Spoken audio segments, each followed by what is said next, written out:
In this episode, Chatsworth, terrorism and harassment is not the answer. We will discuss John Lee's district. He is currently up for re-election.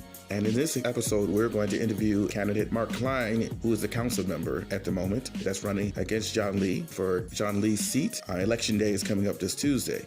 We will also speak with Kathy Huck, the executive director about My Father's Business. People experiencing homelessness deserve a seat at the table, right, where their issues are being served, and they deserve a voice in that conversation. As well as firsthand accounts from Lauren and Laura, residents of Chatsworth that has been harassed by John Lee's behest. Because every person I've talked to, the city, the police officers that woke me up at 4:30 in the morning, threatening to tow my car, my RV in the middle of the night. They said, next time we're not gonna knock, we're just gonna tow you. So ever since then, I haven't been able to sleep at all for the past 2 weeks. I've been up all night, worried, panicked. The tow truck's just gonna tow our home away. I have serious stress and anxiety. And I tell you one thing, I never thought that I would be homeless. I raised 3 children, no problem, and now thank God above that they're adults now and can take care of themselves, because now I'm the one that's down and out and needs help, and unfortunately they can't help me. So join us for this episode of episode 13 of Chatsworth's Terrorism and Harassment is Not the Answer. And if you like this podcast, please subscribe to my Patreon account. We have a YouTube account and a SoundCloud.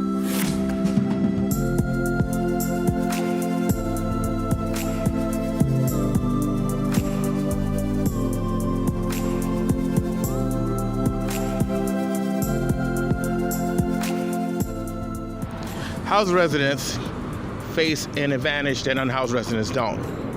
They have 4 walls, a house or apartment that they close their door and they can shut out the stresses of the world. They can sit down, turn on the TV. If they want to cook a meal or if they wish to do laundry, they can do those things easily accessible either in their apartment, or they have like an automobile to jump in their car and go to the local laundromat. Whereas the unhoused community is much more precarious, it has to be more thought out, and it's more obstacles than the Mission Impossible movies. Take, for example, me. I am in Chinatown, Los Angeles. And the difficulty for me is due to my disability, I cannot take a lot of things. I have to lug it up a hill, I have to go all the way to a bus stop and wait, and I have to be careful because some bus drivers does not allow you to have a heavy load because of the spacing. So I have to time it in a way that I have certain things to do to get on the bus. And once I'm able to do that, then I have to wait and lug it all the way to the laundromat. I have to have the appropriate money to put it into the coin machine. Then I have to have money for the detergent. Once I have the money for the detergent, I have to sort the clothes, and then I have to do the laundry, which takes a good 45 to 50 minutes. After that, I have to repeat the process, go all the way, wait for a bus, another 20 to 30 minutes, and to come back and lug it and keep it in the area that I stay. What the housed residents have to do is very simple. When it's time for them to get up in the morning, usually they get up, maybe check the phone, get them a hot cup of coffee, or they jump in the shower before. Again, for unhoused residents, that is a bit difficult. However, there are places where they offer showers, but the difficulty is that they're not everywhere. And most importantly, many unhoused like me do not want to risk leaving my stuff in an off chance that my stuff get taken or swept away. But here is Shower of Hope's very locations, a few of many. They have one on Hollywood, Whittier Narrows, MacArthur Park, and South LA. On Hollywood, they have Wednesday, Friday, Saturdays from 2:30 to 5 p.m. Whittier Narrows is Friday 9 a.m. to 1 p.m. MacArthur Park, 8 a.m. to 12 p.m. Friday. And South LA, Tuesday 9 to 1. Now, in some areas that they are able to have a shower a week, but I'm sure you're listening and wondering, do you shower every day or do you shower once a week? And most importantly, let's ask the question, why do they not have showers everywhere else where unhoused people? There are close to 70,000 unhoused people. Why is it that every time we hear these complaints about unhoused people either defecating or urinating in areas, there's no mobile restrooms, there's no mobile showers on a regular basis, as if unhoused people are robots and we don't have the same bodily functions? So the next time you have these NIMBYs that are asking this question, ask them, how often do they go to the bathroom? How often do they shower? And why is it that they so hell-bent on protesting and not asking for them to provide the services so they won't have to see someone go to the bathroom out in the public space? But they won't do that because the bottom line is they don't like unhoused people and they don't want to see them. You put the money where your mouth is, you will be able to find the solutions, but they don't want the solutions. They just don't want to. They will use the same harmful stereotypes that's been pushed by the police and who pretend to be protecting and serving to keep up this fear and this hatred going. The true essence of a poverty pimp, so they can get more overtime.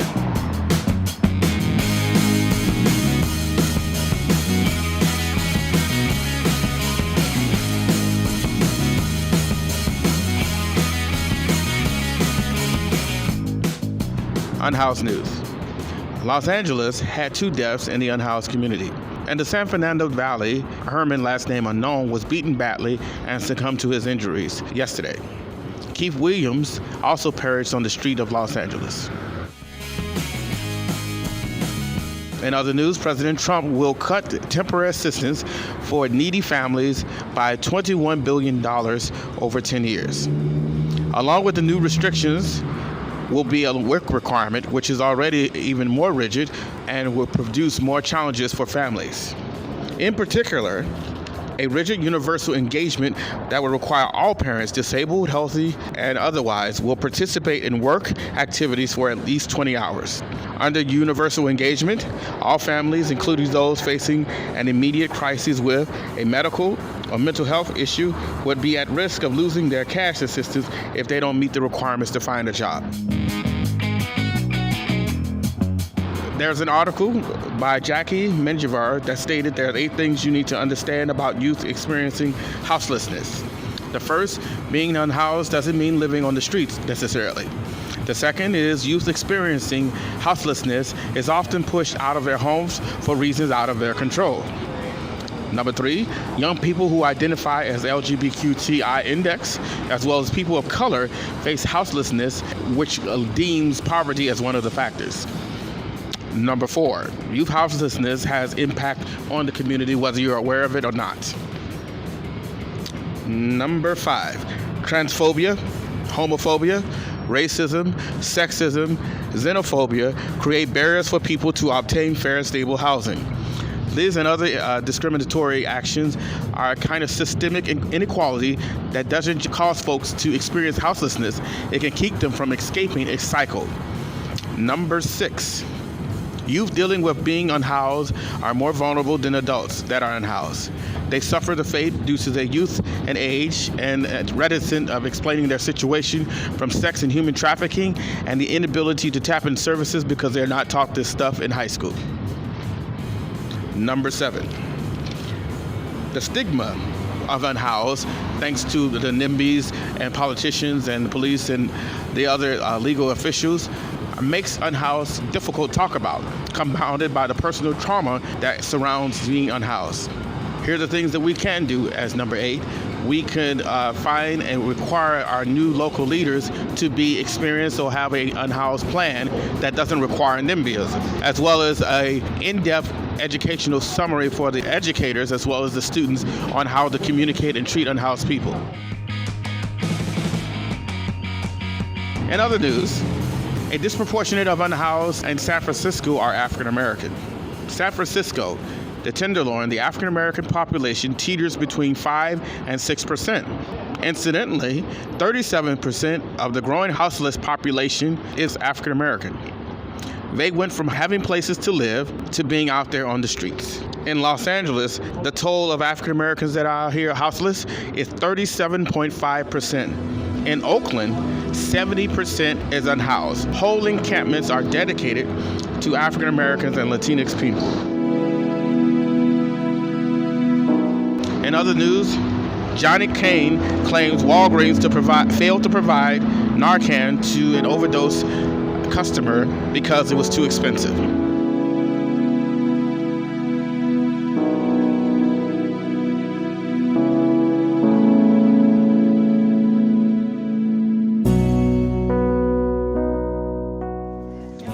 This is Theo Henderson from We the Unhoused. As you know, we're not endorsing David Lee because of his stance on the unhoused crisis. And I have a candidate here that is running, and I want to give you, the unhoused community, a chance to hear his platform. So let's introduce yourself. What's your name? My name is Mark Kline, and I'm also homeless. And I've had the police just about take everything I have. I have nothing left. It's unfair. It's not legal. And I figure we can't fight it out here outside. We got to get inside to fight. So I want to go inside and fight for homeless rights. Excellent. How long have you been unhoused? 10 years now. Oh, I'm unhoused as well. So, tell us your story, because if you were one of the candidates, how did you become unhoused? Well, I had a business that I put everything into that went under when in 2008. Yeah. Whenever housing stopped, it shut me off. I had too much invested and owed too many bills, and bankruptcy came, and then came homelessness. So basically, are you living on the street, or are you living in a car, or how do you survive? I was living on the street. I was living down in what they call the bamboos down in the Sepulveda Basin, and they came in this last month and moved us all out. Just all of a sudden said you have to leave, and what we couldn't carry, they threw it in the garbage. Oh, my goodness. Are you where do you stay now? Are you staying safer now? No, I kind of moved across the street over there where they're not at for temporarily. I'm working with LA Housing to get some housing, and they're real good. It's taken about 2.5 years to get through that. But a lot of hoops you got to jump through, but what else you got to do? You know? So I'm just doing it. So what would you do to help the unhoused community? Because you have the experience, I have the experience. I'm using it to educate, but what would you do when inside that will stop this kind of cycle of running around and displacing people? Well, the first thing is you have to get the police department to back off. They can't just hassle everybody that they see in the street with a backpack, you know. That's what they're doing. And then they have some council members in there that in their district they don't want the homeless there. Like Nury Martinez said, she said, take away all their stuff, and they won't have any reason to stay. Wow. And this is why I've been saying Nury Martinez has declared war on the unhoused. And I've been taking different episodes to lay aim to this. And once we get out this kind of tyrant or this dictator behavior, we can probably get some solutions done, because she's not causing any solutions. She's just causing more problems. And I don't like criminals. No, she had no exit plan for anybody. She just came down and took everybody's stuff thinking that they'll just leave her district. Well, down there where I was at, nobody's left. They've just moved around. Some of them moved into the neighborhood. Some of them moved out on the main street. It's a mess. She provided nothing for us, you know, for anybody to have any kind of option to do anything. She just thinks that you take away their stuff, they won't say. It's not working. It's obvious that this punitive stance that we always run back to, the business owners, the clergy, and whoever always runs back to, like, penalizing poor people and forcing them with this ridiculous laws. It's not helping anybody, and it costs a lot of money for these sweeps. So one of the things you say, you're getting back off the police. Many people that may be listening that are in love with the police. They think they're the greatest thing since sliced bread, and people don't know, like I know, and she knows, and most of us know about how really police officers had. I shared with how 13 cops came up on me, how they followed me. It's a long headache. So I don't. What is your thoughts on how to convince people the true nature of police officers? Well, I believe in the police. We need them. But they've been given a free hand to mess with all the homeless people. Or they're trying to criminalize us, you know, and everything you see, anything that happens, the homeless did it. You know, I've even seen where they blamed us for the coyotes coming in their neighborhood now. And I mean, it's crazy. And people hear something and they start going with it, and it's like a mass hysteria. You know, we need the police. We need the protection of the police ourselves. But they're here to protect and serve, not to harass and throw around, you know. It's like they have plenty of things to do without messing with the homeless people, you know. It's easier to punch down. So how would you curtail or rein in the police then? What would you do? What accountability measures would you get to them when they're starting to do this? Well, the first thing you have to just put down the law. They have to back off. You know, there's harassment laws. You know, it becomes a point of harassment after so long. You know, after I see the police almost every day, and every one of them tell me the same thing. And now it's come to a point where I feel like I'm harassed every day by the police department, and they don't need to do that. I mean, the right hand needs to tell the left hand what they're doing, and that's the main problem. Is nobody tells anything. I don't think Mayor Garcetti is not against us. You know, Mayor Garcetti is against us, but it's another conversation. But, well, he's against us somewhat, only because that's his constituents. You know, but he would really like to be able to help us, but I think his hands are tied. I really do. You know, the city council makes all the laws, and what they've been doing is I don't know what they're doing. You know, they can't even count for them. They spent $6.5 million cleaning up garbage last year instead of helping the homeless, thinking that they need to do that. I think it's a lot cheaper to put a dumpster out there for the homeless to put the garbage into than it is to go out there and have to clean it up when it gets to be too much. unbelievable. We had a cleanup thing down here at the Bamboo, where there was this mess down that street, and all the people that were living there pitched in, bagged it up, and then they came and picked it up in the trash.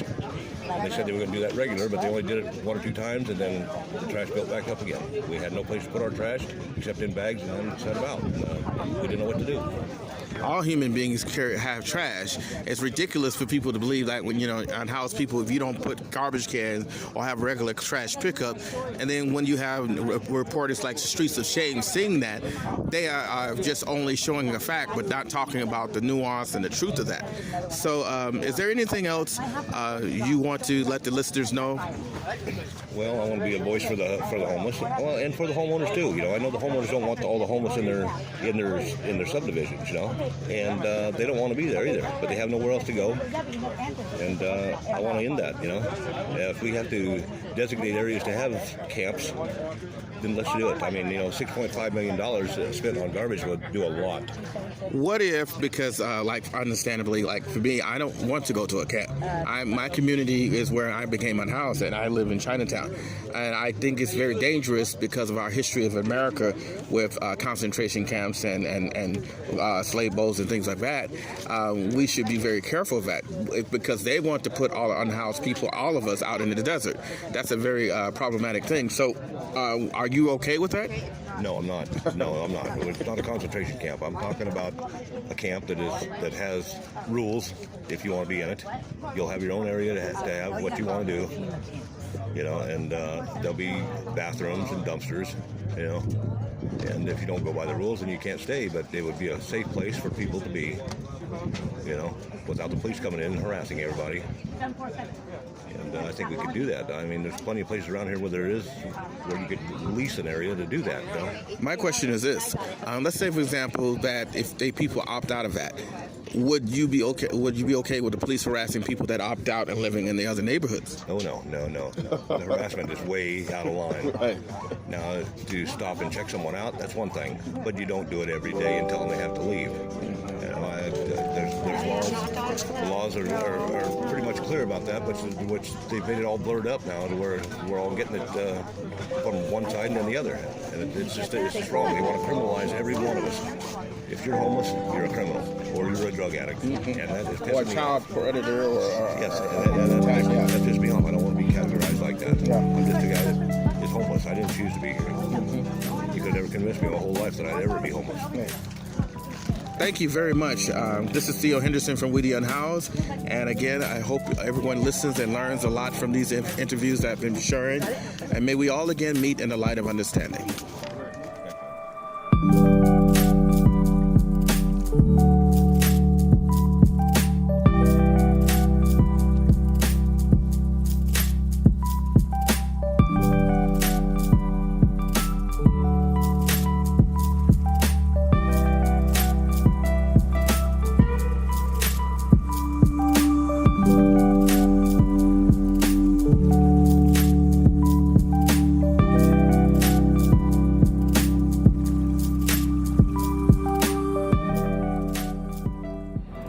It is a very warm morning. How I know? Because I am out in the thick of it.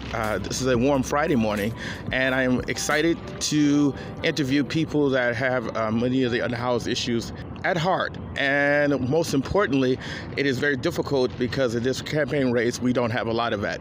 I'm in the studios with Lorraine Lundquist, and I want to let her introduce herself shortly. So here you go. Hi everyone, my name is Dr. Lorraine Lundquist. I'm running for Los Angeles City Council District 12, which is in the Northwest San Fernando Valley. And I am a scientist by training. I teach at Cal State University Northridge. And I'm really happy to be here with you and looking forward to discussing your experience and my policies and how we can do better, because there's so much room for improvement. Most politicians are very busy, so I will try to be mercifully brief because I can be very loquacious. But one of the things I wanted to ask is, who are you running against? I'm running against incumbent Councilmember John Lee. And, I have to be honest, it's really disturbing some of the things that are happening in my district. Under our current council member, we are seeing individuals experiencing homelessness who are being, we're seeing sweeps happening multiple times a day, and people telling folks who are living on the sidewalk that these sweeps are going to be happening continuously until they leave. We are seeing people being attacked by the community and being made to feel very uncomfortable and very unwanted, and it's an unfortunate situation for everyone. I, too, have interviewed out there in Chatsworth, and I have to admit that the fear is palpable, and it's very sad because these are our constituents, and one of the things that I kept harping on, which is why I'm very excited that Rita Dunn, who is an Unhoused member, she's running for neighborhood council as well, to understand that we have a voice and we are listening to the issues. When you sweep us, we have an affectation on that. So my first question is, what would you do differently than John Lee? Well, I think these sweeps are not solving the problem. I want to attack the root causes of homelessness. First of all, we need services for people who are unhoused. And this idea that you can sweep someone or someone's belongings and that's going to help the problem is just, it's mistaken and it's misguided. And I want to make sure, I want to provide supportive housing. My district is the only council district in the city that has no supportive housing cited thus far.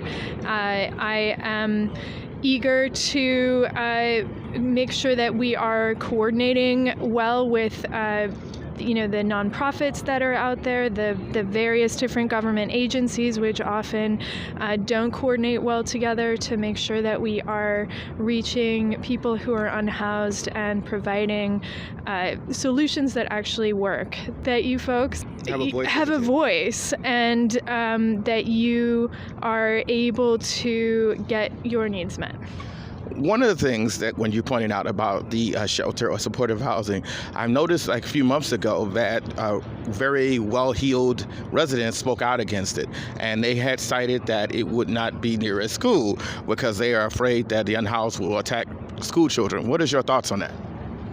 I think there's a lot of misconceptions about people equating homelessness with crime. And it's important for folks to understand that folks who are unhoused are more likely to be the victims of crime than the perpetrators of crime.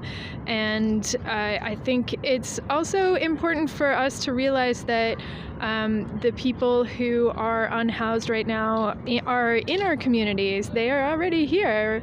They are our neighbors. It is better for everyone, for the people who are unhoused and for the housed population, for everyone to be inside. I agree wholeheartedly. The next question I wanted to ask is, how would you make this happen? Because, for example, in Echo Park, I don't know if you've been following it, my listeners have. Echo Park, Mitchell Farrell has stated that the reason he's closed the 24-hour bathroom is because of prostitution, crime, and drug needles and things like that. And I have to be honest with you, when I went over there, and I'm not giving Mitchell Farrell any credit, his bathrooms were the most cleanest and had the most well-stocked bathroom, and I've been around to many parks. So what do you say to people that have these kind of ideas? Well, I think that this is the wrong tack to take, that just closing bathrooms, again, it's not solving the problem. It is just making it so nobody has a place to use the bathroom. And how does that help? I don't see how that helps.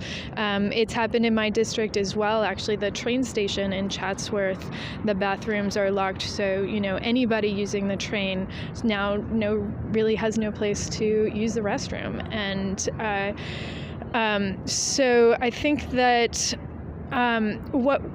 again, we need to tackle the root causes of this problem. We need to provide more affordable housing. We need to help keep people in their homes before they become homeless. And we need to provide emergency transitional shelter for people who are living on the streets. And ultimately, we need supportive housing. How about, what would you do to undo some of the damage for the unhoused? For example, MGM Brat's company plays its music all hours of the night. One of the council people that are running for neighborhood council, Rita Dunn, has expressed some dismay about that. And importantly, what about the stance on the city council on unhoused vigilantism? Because that's been spiking up all over. I have been a victim of it, and many other residents I've been interviewed, that there has been very little, any kind of talk about telling housed citizens to stop doing crime on them. Well, that is what I meant at the beginning when I said that people who are unhoused in my community are being attacked. It is happening. We are seeing vigilantism, and it's disturbing. We definitely need to crack down on that. I think it's, we have these places where community members are encouraging that kind of vigilantism, and that is something that needs to be called out and needs to be, not allowed. Violence is not okay against anyone, and the kind of I think we need to help people understand that just making people feel even more uncomfortable than they are already is not a solution. It doesn't do anything for anyone, and what we really need to do is come together as a community to prevent the growth of this problem, to address the needs of people who are living on the streets, provide the support that we can to help people get back into housing. One last question is, what would you do, because people always love to tout about substance usage, and I want to talk about what kind of harm reduction ideas or philosophies or ideologies that you have. Well, when it comes to substance, when it comes to addiction and drug use, I think it's important, first of all, to acknowledge the number of people that first become homeless and then start to use drugs.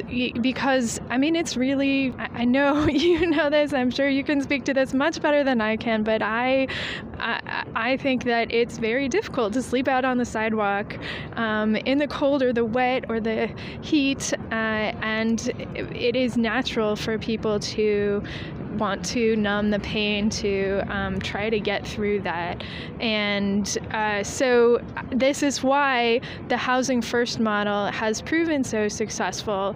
It's a lot easier, whatever the reason, reason people started on drugs, it's a lot easier to get off of drugs when you're housed. And that's what supportive housing is doing. It's providing housing and substance abuse treatment and counseling to help people get off of their addictions and, get back into a stable place in their life. I know I said one last question, but you touched on about the heat. And 4118 and 5611, these are harmful policies, and most unhoused people can tell you that. For example, I have had interview subjects had mentioned about them being disabled and having to take care of medical needs, and police are arresting them or threatening arrest. Tense because we have high heat indexes here, or very cold or rain. The police are, by the letter of the law, arresting and ticketing unhoused people. Do you have any possible solution? Because I understand the housing model is important, but let's be honest, it cannot happen magically. Nobody's going to be in that, and I don't think any unhoused resident expects you overnight to do that. What we do need is like accommodations, especially if we have a disabled and basically trying to survive. So what is your thoughts on that?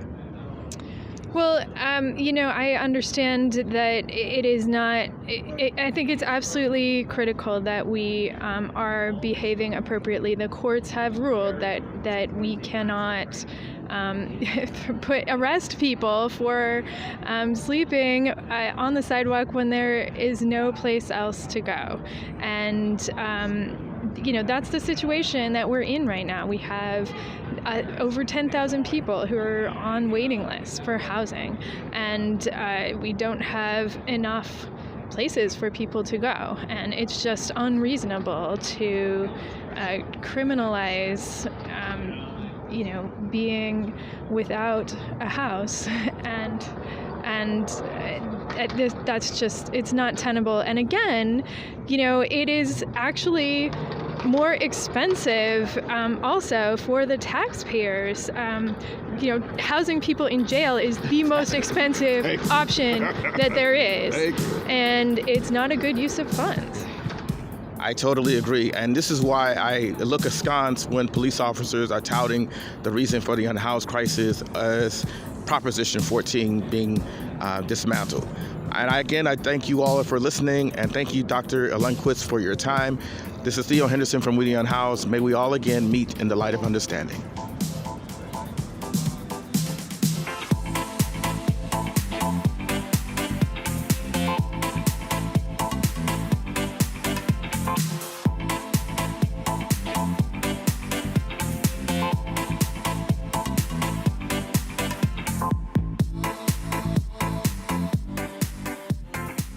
This is Theo Henderson from We the Unhoused on a beautiful Thursday morning out here in Chatsworth.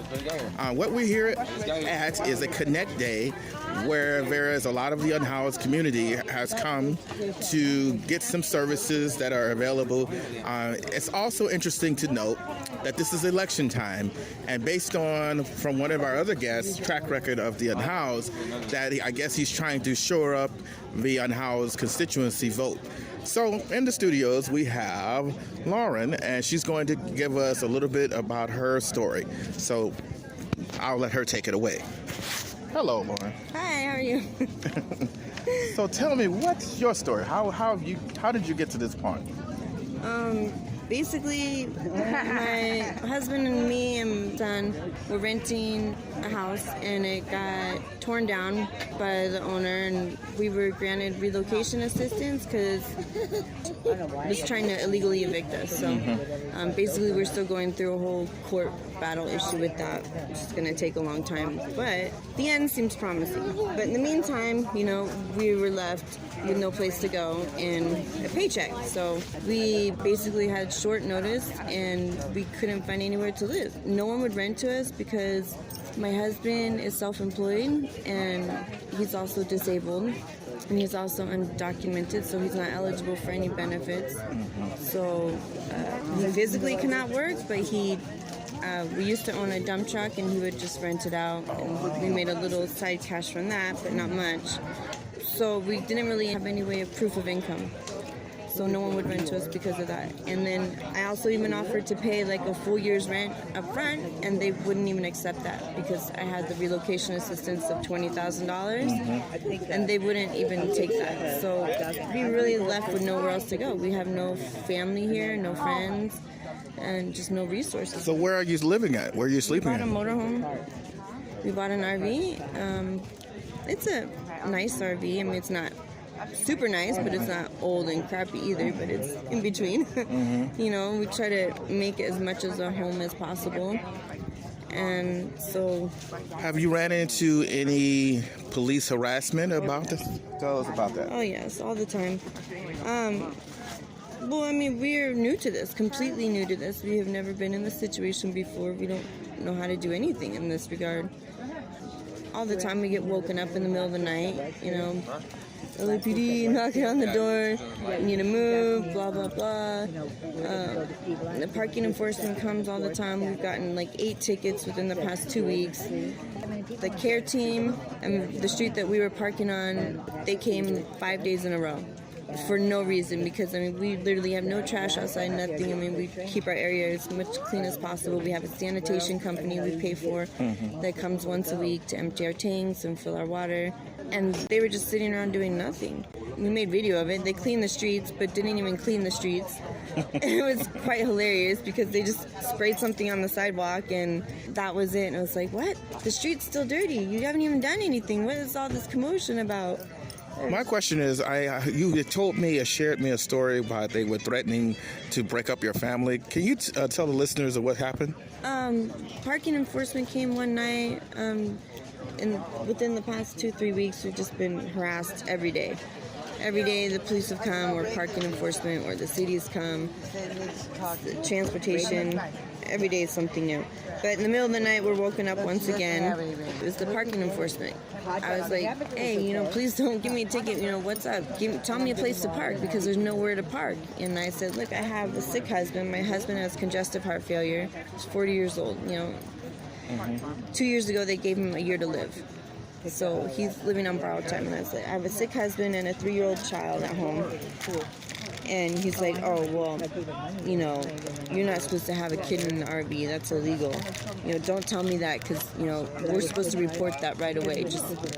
I'm just going to act like I didn't hear that. And he's like, I don't want to hear that again. I don't want to see you guys around here again, because if I see you here again, you know, I'm going to report you. And, you know, they're going to take your kid away. That is a patent falsehood. But the fact of the matter is that they are telling you these crazy ideas to get you to run out.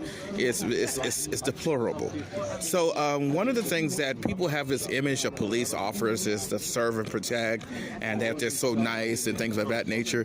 But what I'm hearing is a different story from people that are vulnerable. I guess they're nice to people that live in houses and want to get rid of them. Yes. Yeah. And every police officer I've talked to, I said, well, give me a solution. You tell me I can't park here. The problem is, what I see, the people in the day complain because we're parking in industrial areas. We're not parking in front of houses. You know, we're parking in front of businesses that don't have a lot of customers. You know, it's all factories and whatnot. Right. You know, we stay to ourselves. You know, we don't make a mess. We're not criminals. We don't, you know, have crap out on the sidewalks and this and that. You know, we're a family. We're a family. Just like you or the next person, you know? And they treat us like we're criminals. They really treat us like we're criminals, and they look down upon us, and it's really sad. It's disheartening, you know? And they can come inside, and we have a TV, we have a couch, we have a full refrigerator, a stove, a kitchen, and a bathroom. We have running water, electricity, everything. So they can't use the argument that you're using the bathroom on the streets or anything like that. Sanitation company that comes once a week. We pay $75 a week every time they come out. You know, and they clean our tanks and everything. And we pick up after ourselves.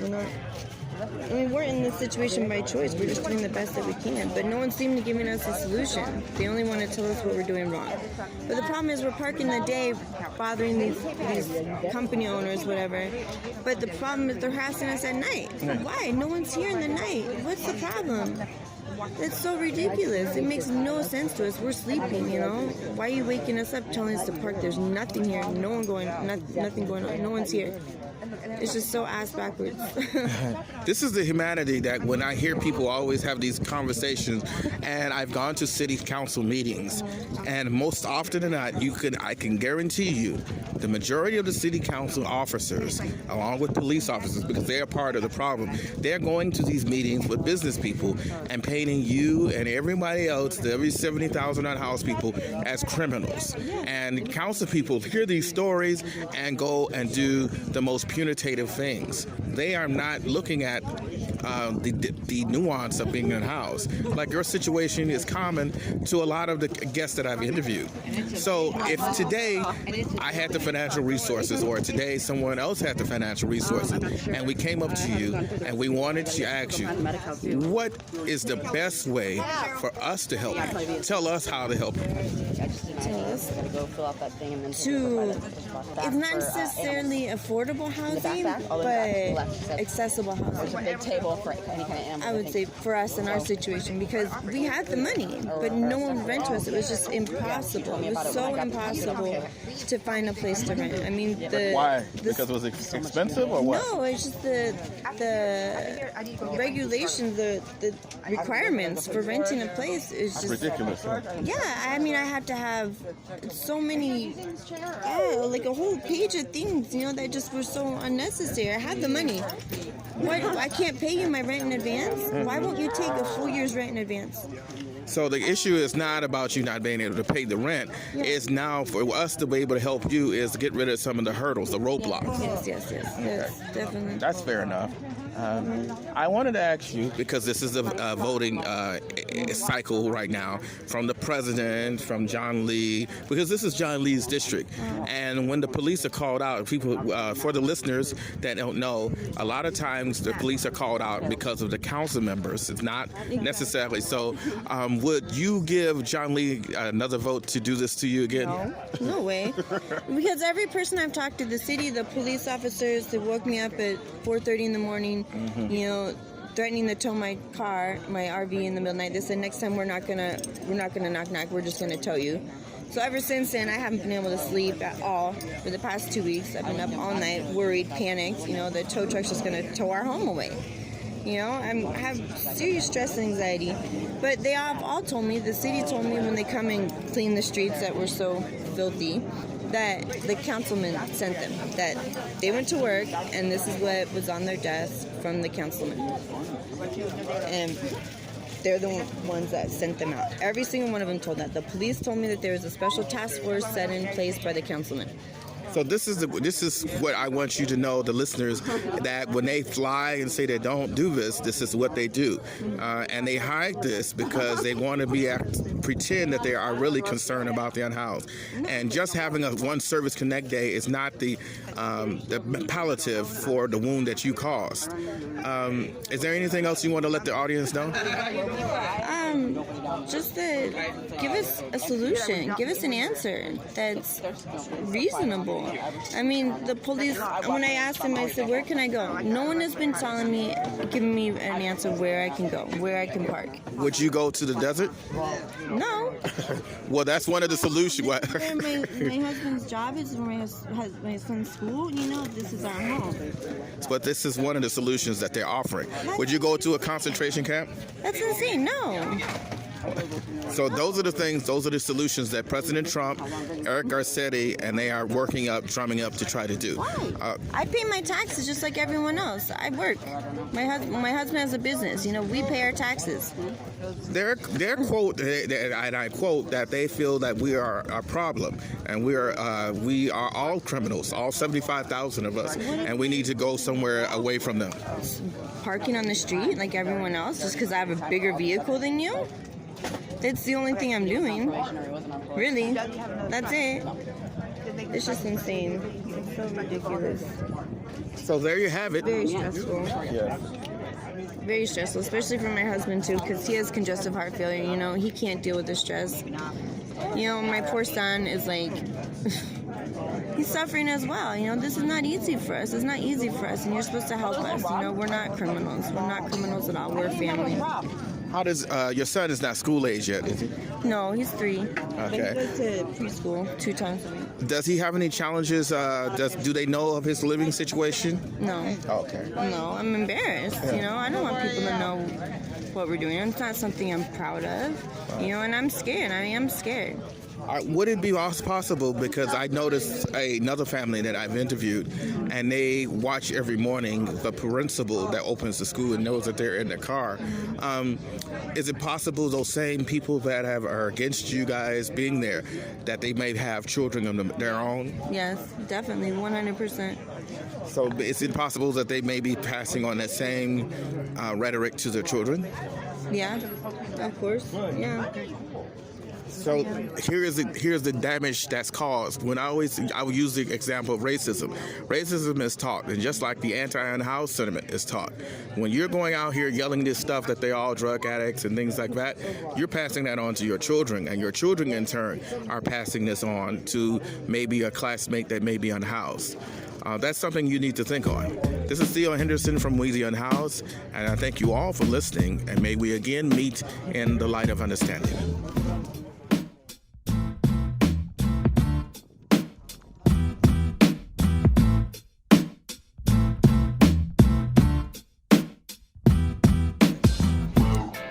This is a beautiful, hot, warm morning on a Thursday, and apparently the big guns are out. Election time is in the air. Voting is becoming crucial for a lot of people. And here is David Lee's attempt at reaching out to the unhoused constituents. Some would say it may be too late, some maybe say it's mediocre, and some may say it's outstanding. But at any rate, we're here with one of our guests, and we're going to go and have a conversation on many issues. Without further ado, let me introduce you to my guest. Laura, my name is Laura Santori. Thank you for joining us. It's such a busy thing. So what's going on out here today? What do you see? Today we're at LA Connect. It's for the homeless. They're giving us a free lunch, free backpacks. We're looking into housing and medical. There's all kinds of booths here, and whatever you need, they're here. The DMV, all of them are here to serve you. Well, that sounds great. Do they offer this often, or just maybe once a while, or during lecture time? Once a month on different locations. Okay. Thank you. So let's start getting and begin your story, because I would love to know about your story. And so let's take a moment to tell us, how did you become unhoused? Well, we lived in a 4-bedroom, 2-bath apartment, and we were all sharing the rent, and my 2 older children left, and then that left my father, my disabled son Robert, and I in the apartment, and we were still sharing the rent, but then my father passed away, and without his income, we couldn't afford the apartment anymore. So we became homeless. I hung on to the apartment for about 3 months after his death, and then money just ran out. You know, we just couldn't do it on our income. My son gets SSI, and I get SSI. So we ended up homeless and on the streets, and we've been homeless now for 3.5 years. We've gone through everything, LA Housing, Section 8. Nobody has been able to help us. So we're still here homeless on the street. Is it easy, or is it rough to be unhoused? Is it easier than being housed? No, I love being housed. Out here, everything, we can't cook because we don't have a stove. So we have to buy whatever we can to eat on, and it's more expensive this way. My son's been brutally attacked twice. Oh my God. Has been arrested twice for something he didn't do. Okay. And it's very hard on him. You know, he has only one functional eye. He's been in the hospital, 4 times already since we've been homeless, and I really need to get him indoors, where he knows what's going on. He has a cognitive problem, short and long-term memory deficits, and I myself have diabetes, COPD, vertigo, and we're just out here trying to survive. It's very hard. What is it for, when I hear all the time, people are always saying that there are people out here that just don't want to be helped, that they're service resistant, or that they are drug addicted. I'm having a conversation with you, and this is not your case. What do you say to that? Well, I know that I've met them. I've met some people out here that enjoy being homeless. I've met drug addicts. I've met alcoholics. But there are people like us who don't take drugs, who don't drink, who really want a place to stay, to live.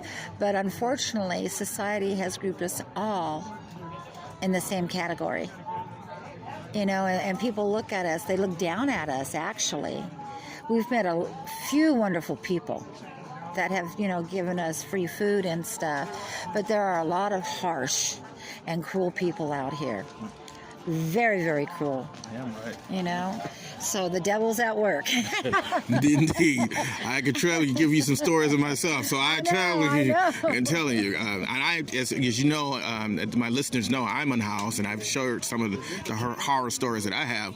So when I hear them all over, it seems like a concentrated effort. And particularly, what was so much disheartening to me, because I hear these fabled images of police officers as these great servants and things like that. Imagine my surprise that they are part of the problem that is out here harassing. So have you met the same thing? Oh, yes. I mean, we've been harassed by police officers 50 times in the 3.5 years that we've been out here. You know, and they are part of the problem. There was one person that when we were over here on a local street that called the police and told them my son had a gun, which was untrue. And they came out here, they had my son on the ground with their shotguns pointed at him, and I thought, you know what, you're jumping the gun. Find out the circumstances, find out what's going on. But a lot of the police officers, you know, are so eager and willing, because we're homeless, they pass judgment on us and they make the matters worse. Real bad. That's the same thing. Similar, I told many years, the listeners may have remembered the time they had 13 trained officers on me, and I had to. It was crazy. It's terrible. Yeah. You know, you're out here trying to survive. You're dealing with the industrial employees belittling you, then you're dealing with regular citizens belittling you, and then here comes the police officers ready to punish you for something you haven't done. And instead of being peace officers, which they are called, they are not. Exactly. They make everything worse. And I've told them that straight to their face. You know, come out here, but, you know, they want to stick up for all those in the buildings who are making a living. But like I said, we have an income. It's not like we're over here bumming. We have an income. We just don't make enough for an apartment. There's many. I had interviewed a gentleman that is working, and he's living in the park. And so it's like when people are saying that get a job and these kind of things, or they don't want to work. There's a lot of unhoused people that are working, but they can't afford the damn rent. I mean, it's just bad. That's true. We met one man who's working, and who said that he's sending his family back to Mexico. Right. And he's going to stay out here and work, but he can't afford to keep his family out here anymore. And you have 3 to 4 families living in one apartment. You know, so what they need to do is just cut down on everything, find us some housing somewhere where we can all afford it. I was going to ask you, because your situation is as unique as well as similar to a lot of unhoused people, and if I came today and I had the money and the resources, tell me step by step, how would I be able to help you? What would you need? Oh my gosh, I just need you to help us to find a place, you know, to find a place that's affordable for us. Like I said, I've applied for Section 8, I've applied for HUD, everything, and I've been turned down. I just went and double checked on my application in an apartment building I filled out 2 years ago, and they're telling me that the waiting list is 12 to 15 years now. Yeah. Where are we to go? You know, there's nowhere to go. We've had altercations with business owners, but not. Where are we supposed to go? There's no place to go. And the police just want us out of the way. They want to sweep us under the bed, you know, and pretend that we don't exist. And I tell you one thing, I never thought that I would be homeless. I raised 3 children, no problem, and now thank God above that they're adults now and can take care of themselves, because now I'm the one that's down and out and needs help, and unfortunately they can't help me. That's one other thing. Many people ask, it may be asking, just like they asked me, well, where's your family? Why aren't your family helping? And I had to say, the financial economic crisis affects all of us. Maybe we are not in a position to help us financially or have a place, or because, like one of my friends tried to help me in his house, but then your neighbors didn't like having an unhoused person there. They called the police and had him almost evicted. So there is that. So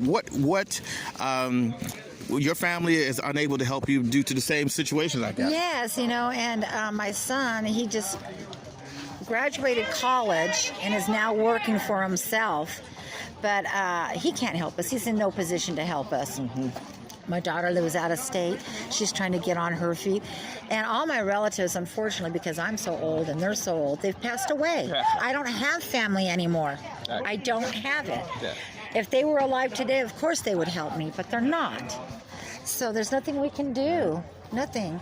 So there is the story there. Laura, you have told me and helped me very much in helping spread it. One last question I want to do, because this is election time and many people don't believe, and just for the record, I can vote. Many unhoused people can vote. We're not criminals and all these nonsense. I am not. I have a straight record. Exactly. But despite what the police are always pumping out there to you, Yeah. what is the election chances? Who have you had in mind? Is it Donald Trump, Bernie Sanders, Mike Bloomberg, John Lee? Just give your insights on if today the way John Lee's administration, his council has been treating you guys, would you give him another shot? No. And that's a positive no. Why not? What would change your mind? I think that our politicians really need to gather together and help the homeless. You know, like I said, this was unforeseen for us. We never planned on being homeless, and we thought we had enough money to survive, and we don't. We do have an income, but we can't survive on that income. So I would say, you know, find us somewhere, you know, a plot of land, anything where we can go and save our dignity. That's what it's all about, saving our dignity. We are people. We're not trash. Please don't treat us like trash. You know? Being ignored. And like I said, Lee, no way. This is Theo Henderson from Weedy and House, and I thank you for taking your time. I know you've had such a busy day. I'm going to ask a few more questions from some of the residents here, but I've learned a lot, and I'm very grateful for your time. May we all again meet in the light of understanding. Thank you. Thank you very much. Not all of us are out there.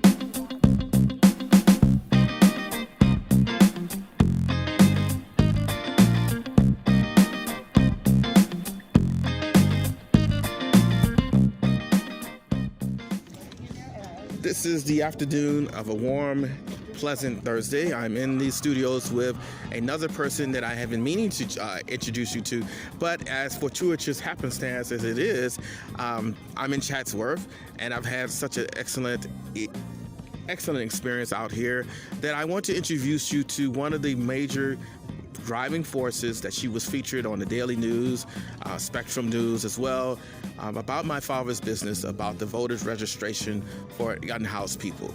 Her name is Kathy Huck, so please welcome our new guest. Hi, Theo. Thanks for having me, and I'm happy that we finally we get together all the time, but we're finally together to get this done because I know you've been wanting to talk to me. Yes, I have. And I have been so excited when you launched this idea about the voting thing, because we have been talking about it. And I knew that you were trying to formulate it in such a way that it launched and had like see one, teach one kind of thing. So tell us a little bit about what gave you the inspiration for this.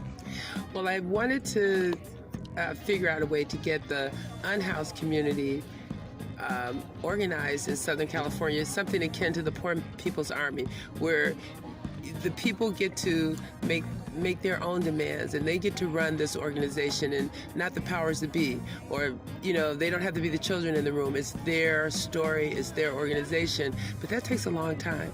So I thought about back in the 60s during the civil rights movement, when I was a kid, what brought our community together, we organized around the right to vote, and I think that's the fastest way to organize any community. And I think the unhoused community should be a major voting bloc. They really are a major voting bloc. They just need to register. What prohibits them from being a voting bloc?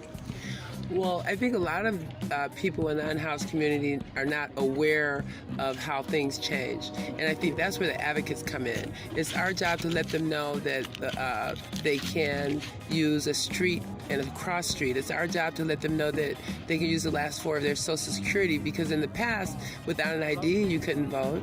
And by the time you get an ID, where's it going? You have to have an address for it to go to.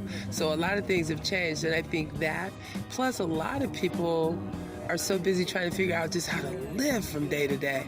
the struggles of where I'm going to eat, where I'm going to sleep, where I'm going to shower, or whatever it is, keeps them voting. It doesn't make voting the top priority. I agree. That's one of the major hassles. And two, let's imagine a voting day, and if you was to go down physically to a voting ballot place, let's say Nury Martinez has ordered a sweep, and you come back and you're feeling all patriotic and did your civic duty, but you are now at ground zero. That would also cause a different problem. One of the things I wanted to ask you is, for example, the people I've heard on the news, and I'm going to check on this a little bit more, is about people that have been formally convicted or paroled. Can they vote? There are conditions where some felons can vote. So, and online at lavote.net, they have, the information on that. I didn't really research it a lot, but some of the people that we registered they had felony convictions and couldn't vote, and others could. So it depends on the type of felony conviction. That is very important for people to know, because I was having a conversation with one of the unhoused residents that had a felony, and he said he thought it may be widespread, but there is conditional instances. Is there anything else about learning to vote would be necessary? I think that this year in LA, I wish I lived in LA. This year in LA County, I think there's no excuse for the housed or the unhoused community or the entire community, because we're all a community as a whole, to not be able to vote. You have 11 days, 10 days prior to the 3rd of March to vote. Plus, you can go to any polling center anywhere and vote. And I think that everybody should exercise their right, because I know even my husband, sometimes he's rushing home or he's trying to get off early before the polls close. And this way, he can take an early day, or that day that, he can get off to go to go vote. So it's almost like they're making it easier for us to vote. And like I said, the unhoused community and anybody that's having any difficult, they don't have their birth certificate. So you have to get your birth certificate to get an ID. You got your Social Security card swept. Come on, So this way you only need to know the last four of your Social Security, and you can go to lavote.net to check to see if you're registered, because when we were doing the registration, a lot of people were registered. So and they felt good. So if you're registered, you just go down to any polling place. That's such a pleasant surprise. One of the things I also wanted to ask is when you're voting as well, because we have a voting for the city here, as well as I don't know, everyone knows about the presidential election. We cannot emphasize this enough. And there are people that genuinely have been inspired by wanting to help the unhoused and to do something or set up something to get them out there on that. What suggestions do you have to help get this movement along? Well, of course, we're talking about our local elections, and you're right. Once the unhoused community is registered, they are also registered for the general election. And the important thing about that is, right now, like someone was asking me about it, I'm like, well, the time to register has, for this election here in the city has ended. That time is come and gone. But it's not to say that we don't keep registering people who are experiencing homelessness, or anyone. Everyone should be registered, and so we need to continue to register, because there is a general election coming up. So we don't just stop the campaign. And it's like I said, it's each one teach one. If I could teach you how to do it online, you could teach someone. They teach someone. It's exponential, it's an exponential, what do they used to call that, a snowball effect? Snowball effect, yes. It's a snowball effect, and we can get, people who would not otherwise register to vote, because, the consensus is they don't care anyway. My vote doesn't count, but it does, and I think it's important. So, yeah, we keep registering them even after March 3rd. I think, too, that's one of the things that, for example, there were some schools or some places, some shelters that offered a voting or a registration spot or pickup. Is there any other places that you can do this, or can, I won't say churches, or can social clubs, or what can people that may not be a part of maybe some of the other things that I just mentioned can do? Any ideas? Do you mean as far as getting the voting registration thing act going, because it's a drive, because you're going to unhoused people, doing outreach, and then telling them about their voting opportunities and rights. And some of them know, and some of them just like it says, dealing with the rock and rubble of their life. They like, look, I'm just dealing from a brutal sweep. All I just want to do is just rest, or I just don't want to just keep my head down. What could be said or what could be done to hit on the spot outreach?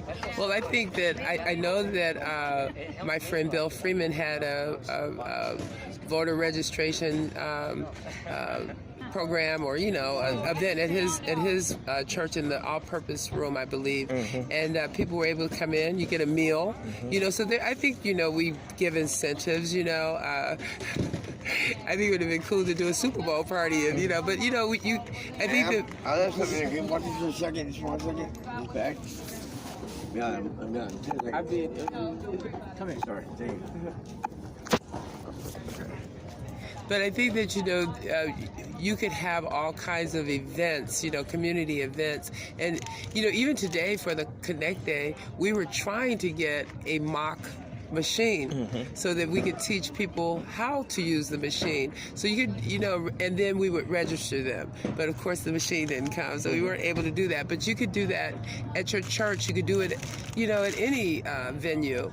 And, you can get people together at places like the NoHo Diner or Starbucks and, sit around and talk about issues and also get people registered. I would even say to the point of having a little registration party and give people incentives to come and, register. Or going to the encampments.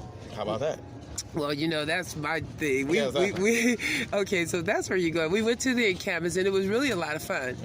We went into the encampments, and because this has gotten so much buzz from people like you, Twitter, and Spectrum One, someone ran out and they were like, "We heard you guys on NPR. We want to register." And so we went down the tracks, and they were registering one another. Brooke Carrillo, I don't know how many people she's registered and taught to register others. And that, and it's a fun thing because, they're talking and they're talking about their political views. And, even the local politicians, they would be interested to know that everybody's not for one or the other. I was shocked at different people, their views, which we don't tell people who to vote for, but you would think that they're going to be for this candidate or that, but they're just as diverse as the rest of society on their views. That's exactly the point. People, as I mentioned in one of the meetings that I was attended, I says, unhoused people, we're paying attention. And I guarantee you, if you're one of those people that are sweeping or leaving those notices on, I know, for example, in Echo Park, I'm not going to say the person's name, but in lines with Farrell, that, the conversation, you can always guess that Election Day on 2022, your name is going to be cropping up a lot. So if you are one of those politicians that think unhoused people are the eyesore, or that they just that one of the viewpoints of one of them was, if we take all this stuff, then they will leave. Then you better understand that you better have a miracle, because many unhoused people are becoming much more politically attuned, and they are going to let their voices known voting. So, is there anything else would you like to share with the listeners? Very well. You and I have talked before, and you know that, and we both agree on this, people experiencing homelessness deserve a seat at the table, where their issues are being served, and they deserve a voice in that conversation. It's important. And it's for the local politicians, even people whose name rhymes with Harold. I would say this, and I've been in a neighborhood council meeting here in Chatsworth where our council member, John Lee, was speaking, and I reminded him, and I often remind any of them that I come across, they are your constituents. Whether they vote or not, they are your constituents. But you will, if we get enough of them registered, you'll know that they are your constituents. And can I close with one comment? Yes, go ahead. Since you asked about the tracks. When we were registering people on the tracks, this guy, like I said, he heard the NPR interview, and he runs out and he goes, Pastor, do you know what? I'm like, what? He goes, if all of us register along this track, he goes, they'll be out here shaking our hands and kissing our dogs. Very true. This is Theo Henderson from Weedy Unhoused and the studios with Kathy Huck, and I thank you all for listening, and may we again meet in the light of understanding.